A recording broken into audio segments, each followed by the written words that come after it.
سوال نمبر 8، کیا آپ جانتے ہیں کہ ایک چھوٹی سی سورت تہائی قرآن کے برابر ہے؟ یہ کیسے ممکن ہے؟ سوال، سورہ الاخلاص کو تہائی قرآن کیوں کہا جاتا ہے؟ اے، کیونکہ یہ قرآن کے ایک تہائی حصے میں ہے۔ بی، کیونکہ قرآن 3 حصوں پر مشتمل ہے، قصص، احکام، توحید، اور یہ سورت توحید کا نچوڑ ہے۔ سی، کیونکہ یہ چھوٹی سورت ہے۔ ڈی، کوئی خاص وجہ نہیں۔ درست جواب بی، کیونکہ قرآن 3 حصوں پر مشتمل ہے، قصص، احکام، توحید، اور یہ سورت توحید کا نچوڑ ہے۔ اللہ تعالیٰ نے فرمایا، کیا تم میں سے کوئی عاجز ہے کہ ایک رات میں تہائی قرآن پڑھے؟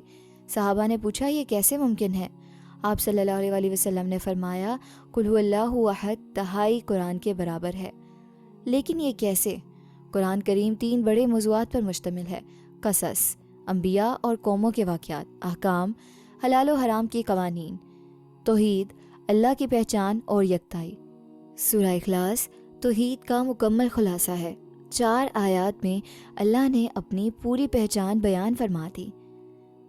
وہ احد ہے، یکتا، وہ صمد ہے، بے نیاز، وہ نہ جنتا ہے نہ جنا گیا ہے، اس کا کوئی ہمسر نہیں۔ یہ سورت توحید کا نچوڑ ہے، اس لیے یہ تہائی قرآن ہے۔ اللہ ہمیں سکھا رہے ہیں کہ توحید سب سے اہم چیز ہے۔